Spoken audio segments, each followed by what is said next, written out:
Hello dear students. इस video में बच्चों हम lesson 7 trekking in the Himalayas के बारे में पढ़ेंगे। ट्रैकिंग क्या होता है बच्चों? जैसे आप सब लोग घूमने जाते हैं, ट्रैवल करते हैं बहुत सारी जगह पे, तो बच्चों सबसे ज़्यादा हम किसी चीज़ को एक्सप्लोर कब करते हैं? जब हम पैदल चलते हैं। तो बच्चों जब हम माउंटेन्स पर, पर्वतों पर पैदल चलते हैं, जहाँ पर नंगे पैर चलते हैं, मतलब किसी व्हीकल के बिना पैरों से जब हम चलते हैं पहाड़ों पर, तो उसे ट्रैकिंग बोलते हैं। जहाँ पर बहुत सारे पर्वत ऐसे होते हैं जहाँ पर मेटल की सड़कें होती हैं, कुछ होते हैं जो नेचुरली, जहाँ पर बहुत ही उबड़ खाबड़ रास्ते होते हैं। बहुत ही पर्वतों पर चढ़ने के लिए बच्चों बहुत ही अच्छी सेहत चाहिए होती है, फिजिकली एकदम फिट होना चाहिए, क्योंकि पहाड़ी पर पैदल चलना इतना आसान नहीं होता है। वहाँ पर मौसम भी बहुत अलग अलग होते हैं, अलग अलग जो पर्वत हैं उन पर मौसम बहुत अलग अलग होते हैं, अलग अलग सर्कमस्टेंसेस होते हैं। कौन कौन से जो ट्रैकिंग के रूट होते हैं, बहुत सारे रूट्स होते हैं ट्रैकिंग के। तो बच्चों उसके लिए हमें पहले जानकारी लेना पड़ता है किस माउंटेन पर, किस ट्रैक पर हम चलने वाले हैं। उसके बाद पूरी तरह से जानकारी लेने के बाद हम ट्रैकिंग के लिए जाते हैं। और यहाँ पर हम पढ़ेंगे कि ट्रैकिंग करने के कितने तरीके होते हैं, किस किस तरह से हम ट्रैकिंग कर सकते हैं। हम अपने परिवार के साथ भी ट्रैकिंग कर सकते हैं। और तो बच्चों हिमालय की जो श्रृंखला, हिमालय पर्वत जो हैं उनमें ट्रैकिंग करना बहुत ही सुंदर होता है, क्योंकि हिमालय पर्वत जो होते हैं वो बहुत सुंदर पर्वत होते हैं, दुनिया के सबसे सुंदर पर्वत हैं। तो हिमालय पर ट्रैकिंग करना बहुत अच्छा लगता है। तो उसके लिए बहुत सारे स्पोर्ट और एडवेंचर जो भी होते हैं दुनिया के, वो सब उनका मौका मिलता है हिमालय पे। तो अब माउंटेनियरिंग मतलब पर्वत पर चढ़ाई करना भी अब बहुत ज़्यादा एक अच्छा स्पोर्ट बन गया है। लोग, बच्चे बहुत पसंद करते हैं कि जो इंडियन हिमालयाज़ हैं वहाँ पर ट्रैकिंग करना। ट्रैकिंग से क्या होता है, बहुत सारे एरिया के बारे में हमें पता चलता है और बहुत सारे हम ट्रैवल कर सकते हैं। अनलिमिटेड मौके मिलते हैं हमें पर्वत पर जो नेचुरल ब्यूटी होती है उसको देखने के, वहाँ के एनिमल्स, वहाँ के प्लांट्स किस तरह के होते हैं, अलग अलग लोग किस तरह के रहते हैं पहाड़ों पर, और कौन कौन कौन सी पर्वतीय श्रृंखला हैं, घाटियां हैं जिसमें अलग अलग प्रकृति के लोग रहते हैं। तो इस तरह से ट्रैकिंग अपने आप में एक बहुत ही अच्छा अनुभव होता है। अब हम पढ़ेंगे कि ट्रैकिंग कितनी तरह की होती है। बच्चों ट्रैकिंग कई तरह की होती है, जिसमें सबसे पहले हम इंडिपेंडेंट ट्रैकिंग के बारे में बात करते हैं, जिसमें कि कुछ अकेले ही, जो कोई ट्रैकर होता है वो अकेले ट्रैकिंग पर जाना रिकमेंड नहीं करते, क्योंकि जो हम पर्वत पर जिस पर ट्रैकिंग करते हैं हम उससे अनजान होते हैं, और हम लोगों से, वहाँ के लोकल लोगों से कम्युनिकेट भी नहीं कर पाते, बातचीत नहीं कर पाते। यदि हमें चोट लग जाती है तो हम किसी की मदद भी नहीं मांग सकते। तो इंडिपेंडेंट जो ट्रैकर होते हैं उनको एक डिटेल्ड मैप के थ्रू अपनी ट्रैकिंग स्टार्ट करनी चाहिए। तो इस तरह से इंडिपेंडेंट ट्रैकिंग कम ही प्रेफर की जाती है। इसके बाद होती है बैक पैकिंग कैंपिंग।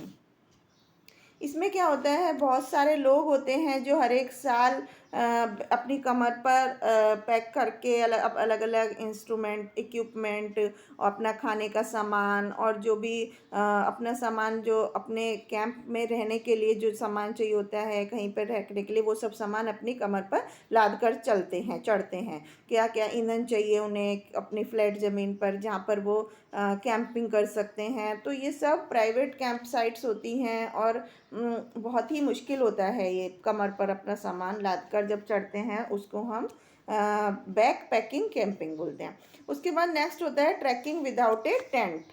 मतलब कि बहुत सारे लोग, जैसे कि नेपाल में हैं या भारत के कुछ बॉर्डर में हैं, कि लोग कंफर्ट को चुनते हैं, आराम चुनते हैं। तो हमें क्या होता है, अपने कपड़े, अपना बिस्तर, सोने का सामान और कुछ पैसे रुपए भी ले जाने होते हैं, और एक कैंप बेड होता है जो कि ट्रैकिंग हट के अंदर होता है, और या फिर एक गांव में किसी घर में हम आराम से रह सकते हैं। इसमें क्या होता है, ज़्यादा ऐशो आराम नहीं होता, लेकिन छोटा सा आप उसमें कमरे में रह सकते हैं और नहा सकते हैं, सिंपल खाना आपको हेल्दी मिल जाएगा, टेस्टी। तो इस तरह से ट्रैकिंग विदाउट टेंट में हमें इस तरह की सुविधाएं मिल जाती हैं।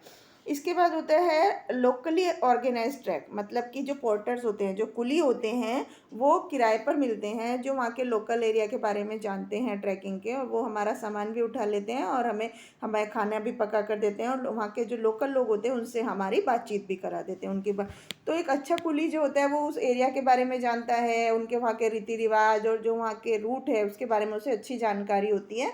तो इस तरह से जो ट्रैक है वो अच्छा हो जाता है, और अच्छी क्वालिटी का, अच्छी कंडीशन में रिमोट एरिया में भी हम रह सकते हैं, और लोकल गाइड उसमें सलाह देता है।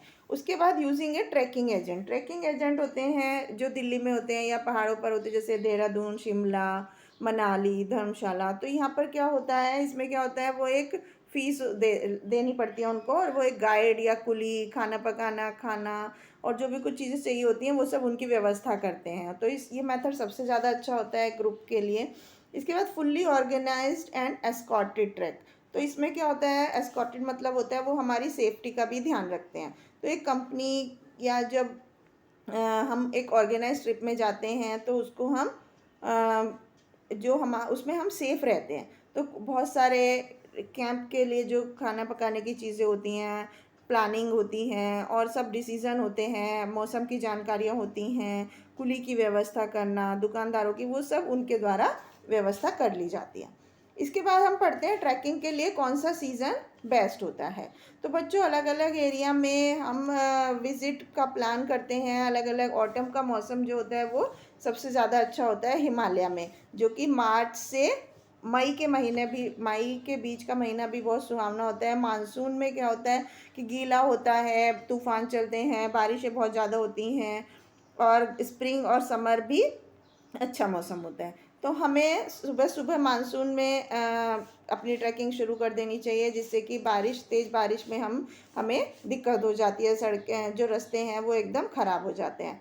तो कुल्लू की जो वैली है वो भी मानसून में अच्छी नहीं रहती है ट्रैकिंग के लिए। या सेंट्रल हिमालय रेंज के जो पार्क, जो दूसरी तरफ के एरिया जैसे लद्दाख है, लाहौल है, स्पीति है, ये भी वहाँ पर हम ट्रैकिंग कर सकते हैं। तो इस तरह से अलग अलग मौसम में अलग अलग जगह के बारे में हमें पता होना चाहिए कि सर्दियों में कौन से पहाड़ी पर, कौन से माउंटेन रेंज में हम ट्रैकिंग कर सकते हैं, और अलग अलग माउंटेन का मौसम, वेदर जानकारी हम सबको होनी चाहिए बिना ट्रैकिंग करने से पहले।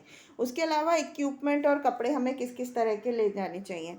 बच्चों, यदि हमारे पास अच्छे इक्विपमेंट होंगे, अच्छे जूते होंगे, ट्रैकिंग का सामान अच्छा होगा, जो कि किराए पे भी मिलता है institute of mountaineering and tourist office से, जो कि बहुत सारे हिल स्टेशन में होते हैं। गार्ड होते हैं जो सर्दियों से, गीला होने से बचाते हैं, या मौसम में अचानक कुछ बदलाव आ जाता है तापमान में तो उससे हमारी रक्षा करते हैं। तो इस तरह से अलग अलग सामान होते हैं। हमारे जो बूट होते हैं, जो जूते होते हैं, वो एंकल सपोर्ट होते हैं ताकि हमारे पैरों में छाले नहीं पड़े कैंप ट्रैकिंग करते समय। और अलग से एक लेसिस होते हैं, सॉक्स के नीचे अंडर सॉक्स पहनने होते हैं, और गर्म सॉक्स। तो अलग अलग मौसम के हिसाब से हमें इक्विपमेंट्स मिलते हैं, कपड़े मिलते हैं। सन ग्लासेस होते हैं, बर्फ़ के स्नो ग्लासेस होते हैं यदि हम स्नो लाइन के ऊपर जा रहे हैं। तो इस तरह से अलग अलग चीज़ें हमें मिलती हैं।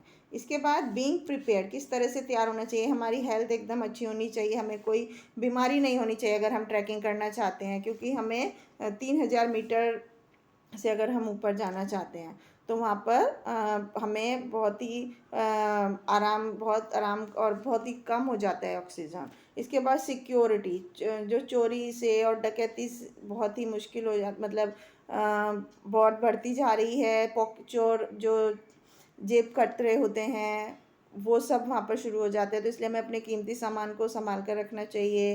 टेंट में दरवाजे बंद रखने चाहिए खाने के लिए जब हम जाते हैं। तो इस तरह से हमें अपनी सावधानियों का ध्यान रखना चाहिए, अपनी सुरक्षा का ध्यान रखना चाहिए।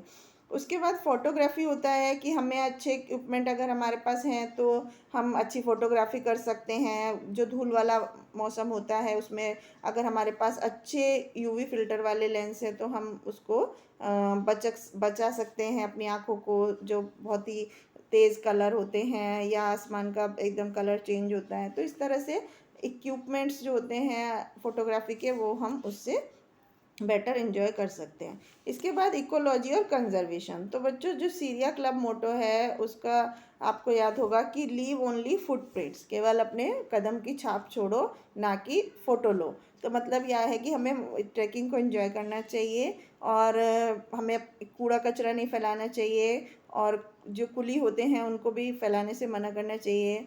जंगल की लकड़ी को यूज़ नहीं करना चाहिए और दूसरों को भी उसके लिए नहीं करने देना चाहिए। और हमें हमारे जो भी गंदे सामान हैं, जो भी बायोडिग्रेडेबल चीज़ें हैं, उनको दूर ले जाना चाहिए और साफ़ पानी रख वहाँ पर जहाँ पर हम रुकते हैं वहाँ पर साफ़ सुथरा रखना चाहिए। साबुन सरफ़ को से अपने वहाँ के पानी स्ट्रीम्स जो झरने हैं उनको गंदा नहीं करना चाहिए।